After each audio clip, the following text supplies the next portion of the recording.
மற்றும் ஷேல் எரிவாயு எடுக்கும் திட்டத்தை கொள்கை ரீதியாக ரத்து செய்யாவிட்டால் கட்சிகளை கடந்து மிகப்பெரிய போராட்டம் வெடிக்கும் என மதிமுக பொதுச் செயலாளர் வைகோ எச்சரித்துள்ளார். தஞ்சை உள்ளிட்ட காவிரி டெல்டா மாவட்டங்களில் ஷேல் எரிவாயு எண்ணெய் எடுப்பதை எதிர்த்து விவசாய சங்கங்களின் ஒருங்கிணைப்பு குழு தலைவர் PR பாண்டியன் உள்ளிட்டோர் சென்னையில் உள்ள தென்மண்டல பசுமை தீர்ப்பாயத்தில் வழக்கு தொடர்ந்தனர்.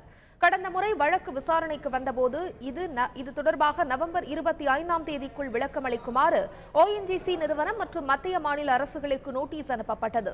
இன்று இந்த வழக்கு மீண்டும் விசாரணைக்கு வந்தபோது மத்திய அரசு தரப்பில் கால அவகாசம் கோரப்பட்டதை அடுத்து விசாரணை டிசம்பர் 20ஆம் தேதிக்கு ஒத்திவைக்கப்பட்டது.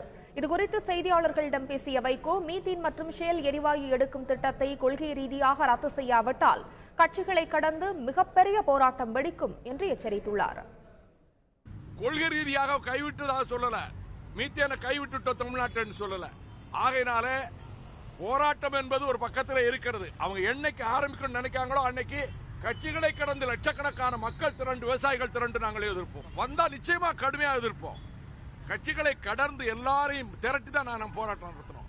லட்சக்கணக்கான மக்களை திரட்டி நடத்துவோம்.